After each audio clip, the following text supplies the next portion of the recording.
You know, in our digital world, it feels like we want two things that are complete opposites. We want total transparency to build trust, but we also want total privacy to protect ourselves. We demand that our systems are accountable, right? But at the same time, we want our personal data to stay, well, personal. So let's dive into this huge conflict of our modern age.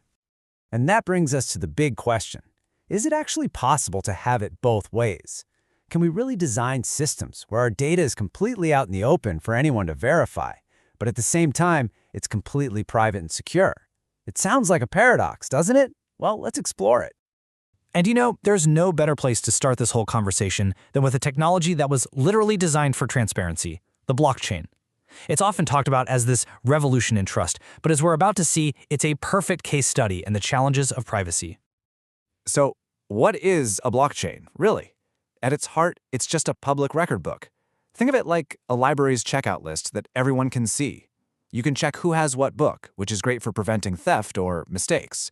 That transparency is exactly what builds trust in the system. But it also means everyone can see your entire reading history. And this right here, this lays out the paradox perfectly. The very thing that gives blockchain all its power, this radical transparency, is also its biggest weakness. On the one hand, yeah, it creates trust and helps prevent fraud. But on the other, it offers zero privacy. It exposes all sorts of sensitive data and, frankly, opens the door for potential misuse. Now, speaking of misuse, there's this common idea that all this transparency makes crypto a playground for criminals. But the data, it tells a very different story. Less than 1% of all crypto transactions are for illicit purposes. Now compare that to traditional money, where it's estimated that somewhere between 2 and 5% of the entire world's GDP is laundered. So, yeah, the scale of the problem is often, let's say, misunderstood. Okay, so blockchain really highlights this tension between being open and being private. But with the rise of artificial intelligence, this problem is about to get way, way bigger because AI runs on data, and it is incredibly hungry. For an AI to get smarter, it needs to be trained on just enormous data sets. The challenge?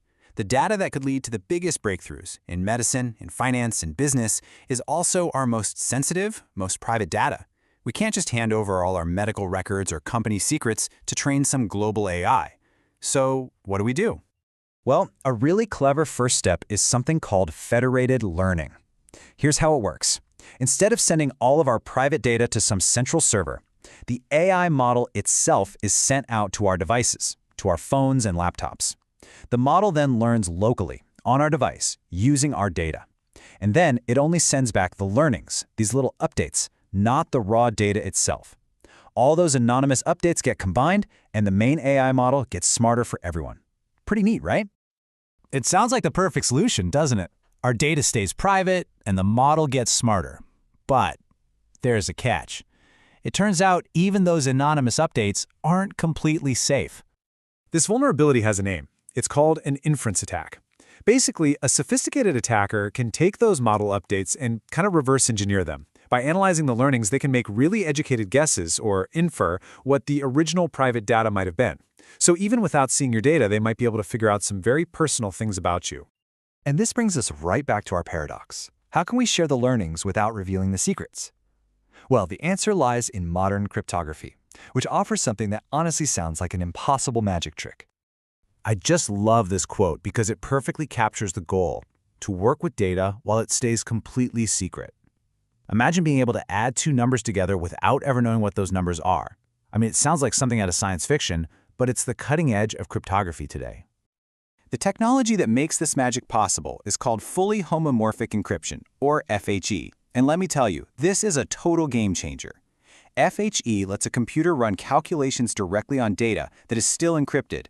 The data never, ever has to be revealed in its raw form, which makes it pretty much the ultimate tool for secure computing. Okay, I know this can be a bit mind-bending, so let's use a simple analogy to make sense of it. Imagine you have a priceless, raw diamond. You need a master jeweler to cut it, but you don't trust them not to steal it. So you place it inside a locked, transparent box. Now, this box has special gloves built right into the sides.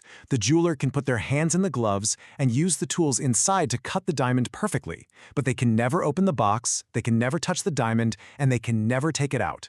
They perform the work, the computation, while the diamond, your data, remains securely locked away. That, in a nutshell, is FHE. So now that we have these incredible cryptographic tools, how do we combine them to actually solve our AI privacy problem? The answer is to build a multi-layered fortress around our data. Look, no single technology is a silver bullet. But by combining federated learning with these advanced crypto methods, we can create a system that's secure at every single step. It's all about defense in depth. So let's break down this three-layer defense. First up, federated learning. That keeps your raw data from ever leaving your device. That's layer one. Second, we use a technique called multi-party computation to securely mix everyone's model updates together. This makes it impossible to trace an update back to any single person. And finally, for the highest level of security, we use FHE to encrypt the mixed updates themselves. So now even the central server is just working on scrambled, unreadable data. This all sounds incredible, and it absolutely is. But we're not quite there yet.